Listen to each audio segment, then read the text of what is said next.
서울 도심 개천절 집회에 대해서 정부가 엄정 대응하기로 한 가운데 보수단체들은 집행정지 신청을 내면서 강력 반발하고 있습니다.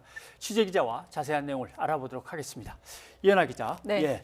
개천절 도심 집회 신청이 얼마나 접수가 돼 있는 겁니까? 네, 일단 현재까지 개천절 서울 도심 집회를 열겠다고 이렇게 경찰에 신고된 건수가요, 1,184건에 이릅니다. 이 가운데 집회 금지 장소이거나 10인 이상 모여서 금지 통고가 내려진 게 137건으로 집계가 됐습니다.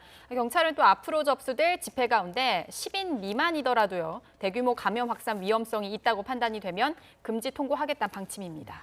그런데 보수단체는 집회 강행 의지를 고수하고 있잖아요. 그렇습니다. 그 차량을 통한 이른바 드라이브스루 집회를 계획했다가 금지 통고를 받은 단체가 오늘 법원에 집행정지를 신청을 했는데요. 이들은 이 경찰이 감염증 재확산 가능성을 근거로 금지 통고 결정을 내린 것에 대해 무조건 집회를 막으려는 억압이다라고 주장을 했습니다. 직접 들어보시죠. 차량 시위는 코로나와 아무 상관이 없는데 9대로 제한하고 종로구를 지나가지도 못하게 하는 것은 국민의 표현의 자유를 억압하는 것일 뿐만 아니라 근본적으로 헌법 위반이다.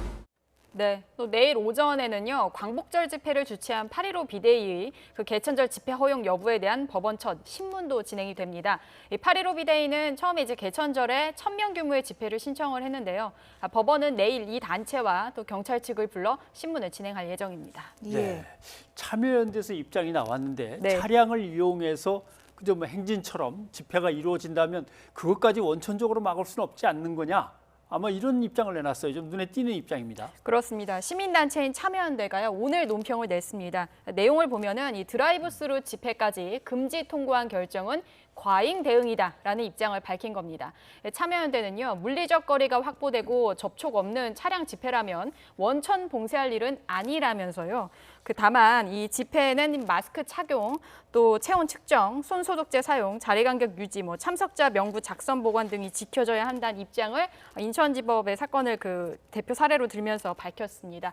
또 정의당도요, 이 비대면 차량 시위마저 법질서 파괴 행위로 몰아붙이는 것은 헌법상의 기본권을 제한할 가능성이 크다고 말했습니다. 이런 입장도 나왔는데 경찰은 현행법으로 집회를 금지할 수 있다는 입장이잖아요. 네, 일단 경찰은 현행법 중에서 집회시위법 그리고 도로교통법을 근거로 해서 이번 집회 금지 통고가 법적으로 전혀 문제가 없다는 입장입니다.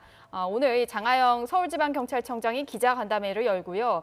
대법원 판례를 인용을 해서 차량 시위도 집회시위법을 적용받는 행위다라고 지적을 했습니다. 그러면서 교통경찰 간의 정당한 지시에 3회 이상 불응하면 벌점 40점이 부과되고 면허정지 사유에 해당한다라고 강조를 했습니다. 또 도로를 망가뜨리거나 아니면 장애물을 설치해서 교통을 방해하면 벌점 100점이 부과되고 운전자가 구속되며 면허는 취소된다고 말했는데요. 또 서울청장은 광복절 집회 당시에도 처음에 신고된 인원보다 더 많이 참석하고 기본적인 방역 수칙도 지키지 않았다면서 이 경찰의 강경한 입장과 우려에 대한 이해를 구하기도 했습니다. 네.